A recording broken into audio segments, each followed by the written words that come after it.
Welcome to Tuesday Talks at Cure Studios. I'm Seema Kumar, and today we will sit down with a female founder and biotech entrepreneur who is based right here in New York City and whose profound passion is to uplift women by providing access to healthcare and education. She aims to empower women to live with dignity, opportunity, and prosperity. Last month, Inc. magazine recognized her as one of top healthcare female founders of 2024, and she was listed on Forbes 30 under 30 list. Pita Navarro is a molecular biologist, co-founder, and chief scientific officer of Evvy, one of the fastest growing women's health companies in the United States since 2020. Evvy is revolutionizing women's healthcare by providing innovative, high-quality care at your fingertips while scaling novel R&D to unlock a new data-driven future. Before co-founding Evvy, Pita was a founding member of Athilas, where she played a key role in developing AI-based devices to monitor critical biomarkers of inflammation for chronically ill patients remotely.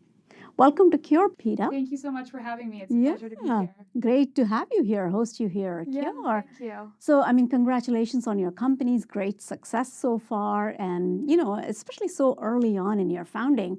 And there's so much behind it. So let's jump right to it. So we all know that the scientists have been working on the microbiome for a very long time. Yeah. And microbiome became all the rage a couple years ago.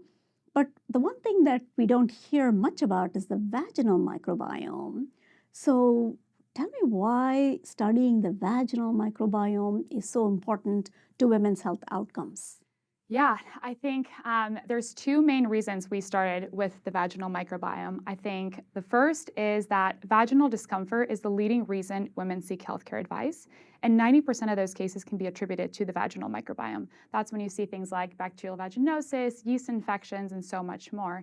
And yet, being so prevalent, the standard of care is not where it needs to be, right? When women go to the doctor, they're more likely to get misdiagnosed than correctly diagnosed. And even when they're correctly diagnosed, they're more likely to recur than to get better. And so the vaginal microbiome plays such a key role in a condition that women are suffering with today and seeking medical advice and not getting the care that they need to. And then the second piece of it is that novel research has started to point out to the crucial role that the vaginal microbiome plays in the female healthcare system that's beyond the vagina, right? And so if you think about the vagina as a structural connection between the outside world and your most important reproductive organs, the vaginal microbiome plays a really interesting role. And when you see those infectious microorganisms go in through the vagina, they start to increase inflammation, they alter the immune system, and that's when you see that they have an effect on the entire reproductive system, right? And so we're starting to see links of the vaginal microbiome and things like cervical cancer progression and preterm birth and even IVF outcomes. And so it's such a critical component of female healthcare that we've just been overlooking. And I think the last thing to note is that although we have done a lot of research on the microbiome, unlike the gut microbiome, we actually have a much better idea of what healthy looks like and what unhealthy looks like in the vaginal microbiome. And so I think that's why it's a lot more clinically translational. So hopefully we can uncover a lot of really interesting insights that patients can use to help their health today, but also unlock broader health outcomes like preterm birth and cervical cancer. That's so interesting, right? There's a lot of focus these days on women's health, especially with the First Lady's, launch of this new women's health initiative.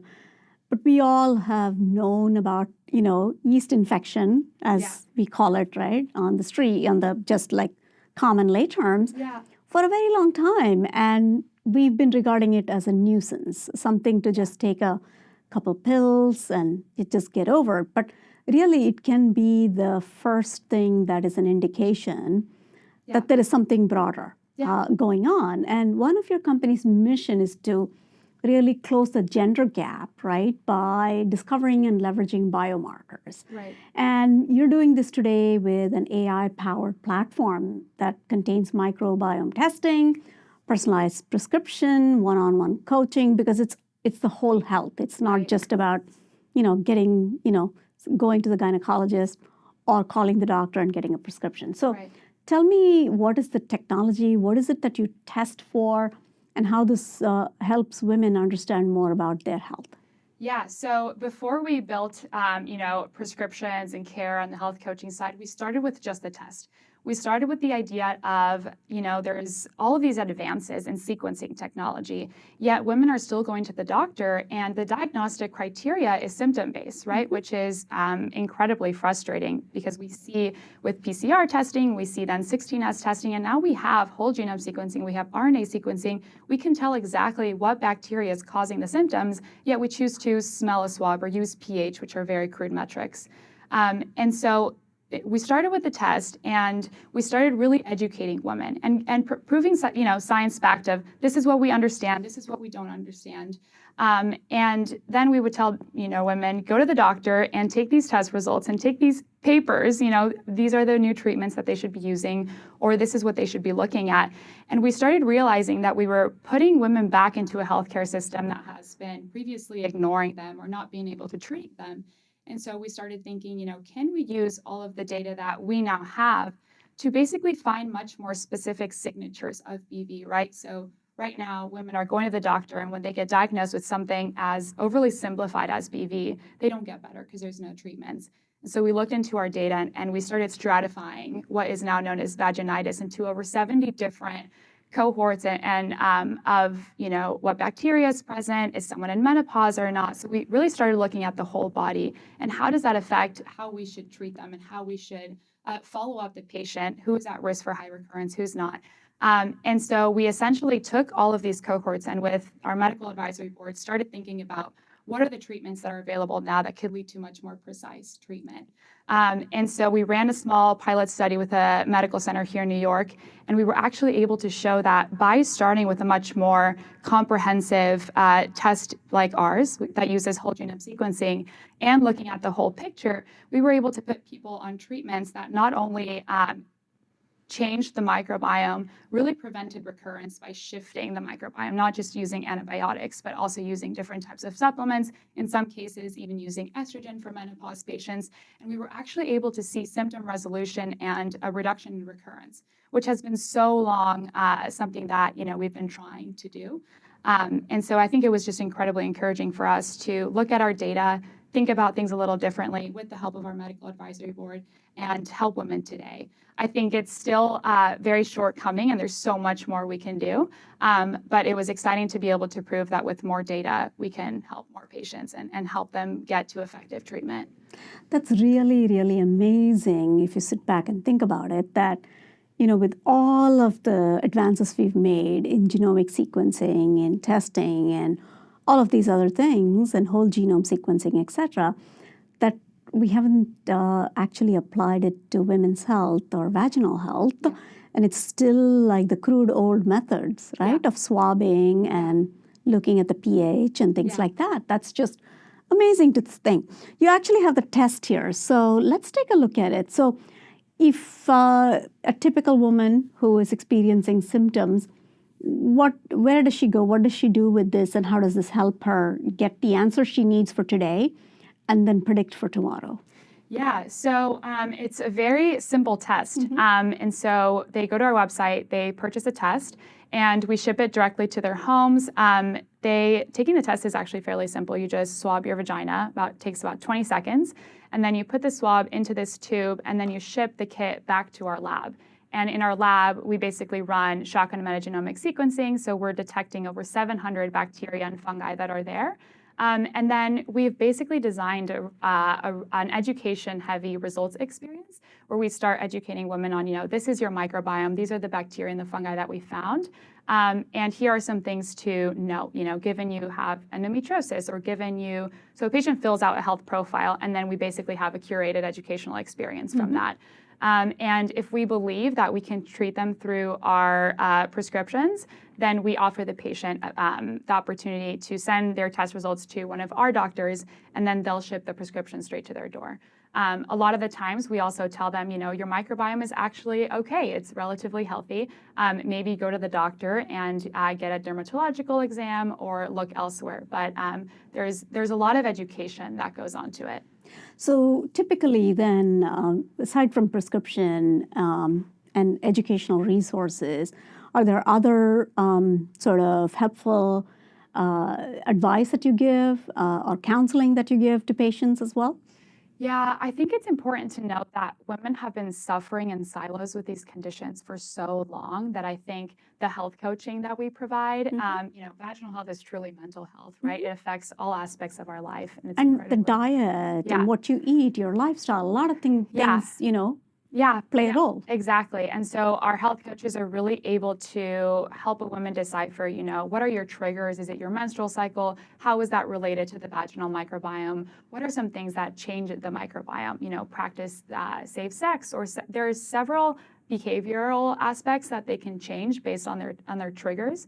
And so we just create a lot of awareness and do a lot of mental support for these women who have been suffering for these conditions for so long. That's just fantastic. That's really great. And because it's sort of talking also about self-care and whole health, Right. not just, taking the prescription, which is also an important part of the whole health. So one of your personal goals really is to increase access to healthcare, right? So that women feel empowered, they feel like they can live their lives with dignity. What inspired you to do this? And, how do you apply this AI-centered approach in your company here? Yeah, I think the inspiration, I was lucky enough to grow up in a household with very strong women. And I always like to, just to put things into perspective, casting back to the 1980s. My mom is pregnant, and she starts experiencing severe symptoms, right? And bleeding, and she's at risk for hemorrhages and severe pain. And she goes to the doctor, she gets diagnosed with uterine fibroids, and there's nothing she can do except either get a hysterectomy or be bedridden for her entire pregnancy. And flash forward 30 years from that, right? Now I start experiencing the same symptoms, right? Severe pain, hemorrhaging.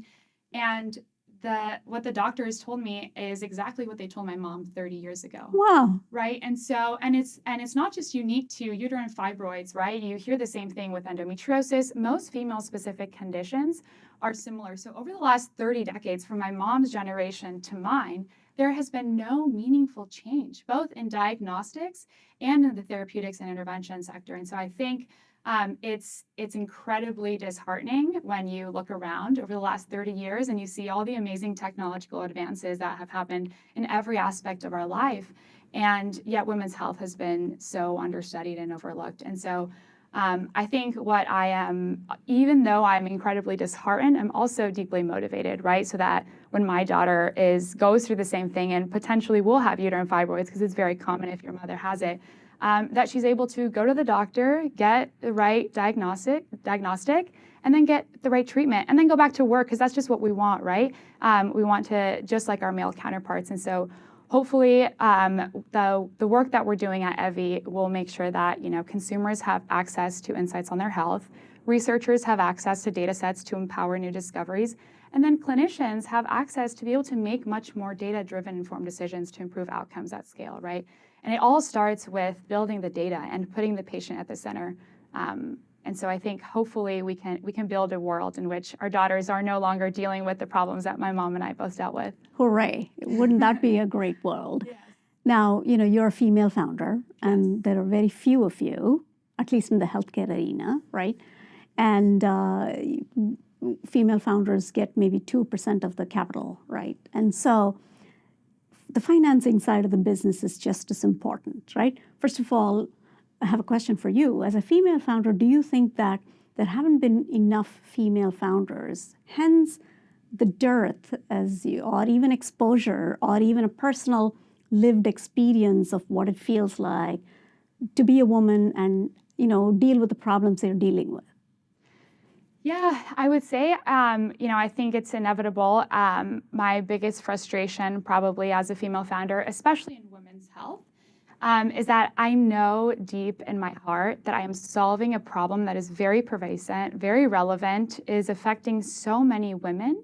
Yet, the healthcare system is so deeply flawed and seemingly unchangeable that no one has taken the time or has put in the effort to solve this problem. And so there hasn't been enough awareness, right? And so I think as a female founder, you have to create awareness, you have to market the problem at the same time that you're solving it, and doing a lot of education on the investor side And so I think it's just extra work that we have to do, but of course it's worth it in the end.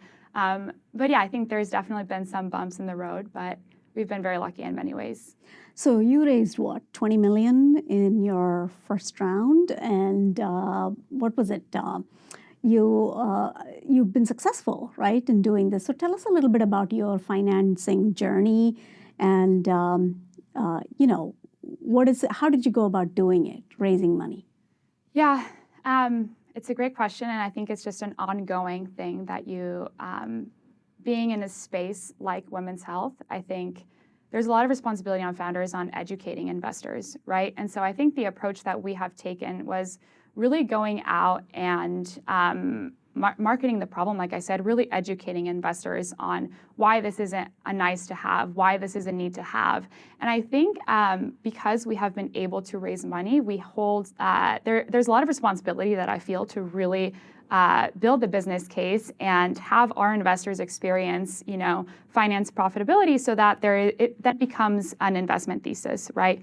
Hopefully, founders in the next generation don't have to educate male investors on, whether this is a niche market or not. I think educating investors and finding the right people who are willing to be educated and who are willing to have the hard conversations. We have found great people. There aren't as many as in any other sector probably, but there are the people out there. And I think it's changing, especially with everything going on, with Biden's administration and with especially ARPA-H. And we've already seen a couple unicorns in this space. And so as long as we can get more investment in the later stages and the growth stages, and we can prove that there is, women's health can be profitable, then I think we're on the right track.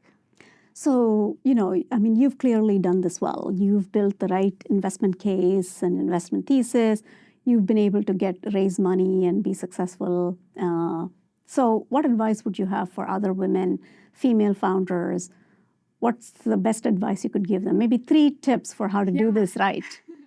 I wish there was a secret sauce that I could just say, just do this. I think every case is so different, but if I had to pick 3 things, I would probably say number 1 is really focus on the translation side of things in addition to the science, right? I think as scientists, we're always looking at the science, the technology, we're obsessed with this is the best possible thing. And we're not necessarily thinking about how that translates into clinical application or commercial product, right? And so I think where the magic happens is when you really study the market that you're going into, when you really figure out who's the end buyer in the healthcare system, who's the end user, and how can I make sure that my science or my technology will be translated into actually improving patient lives.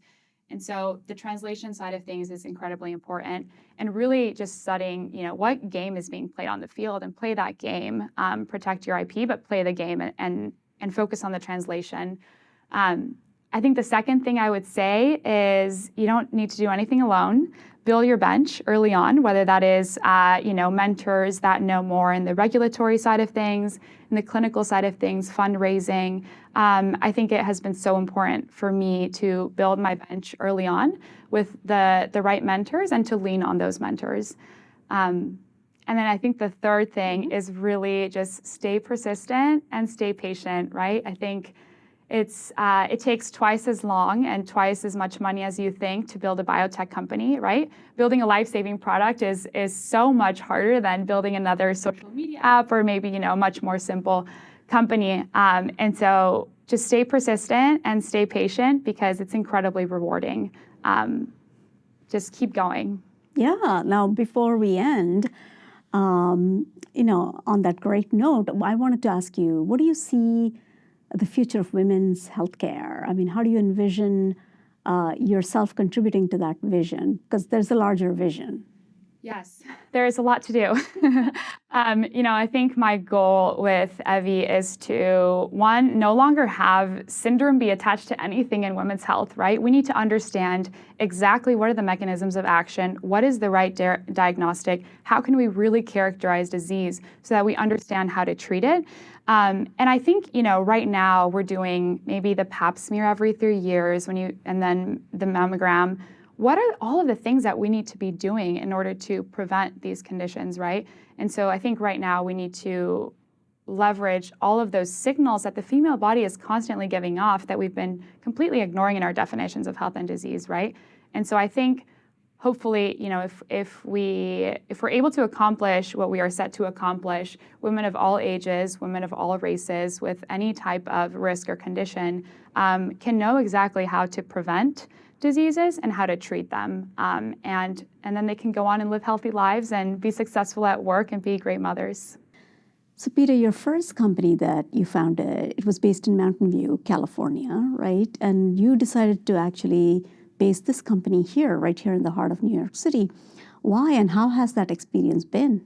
Yeah, I was hesitant to come to New York. I think after founding the first company, I thought, biotech and tech mainly, has to be in the Valley. You have to be in Palo Alto and Mountain View in that area.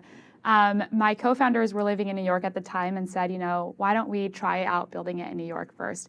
And I was incredibly surprised at my experience. There has been such a boom. Pleasantly, I hope. Pleasantly, of course. Yes. I think it's proven to be a much more collaborative environment, right? I think everyone is willing to help each other out. There is a lot of connection between academia, scientists, clinics, startups. There's constant dinners of founders talking about what has worked, what hasn't worked, how can they help the other founder. I think everyone wants to make it work here and wants everyone to feel so supportive. And so I think, if I were to do it all over again, I would build all of the biotech companies that hopefully I will build in New York, because I think there is no better place. And we're hoping for the same outcome too. We want everybody to come here to New York because it's a great place to be. Yeah, I think it has been amazing to build and a lot more supportive in the community. That's great. That's wonderful. So thank you so much, Pita, for joining us.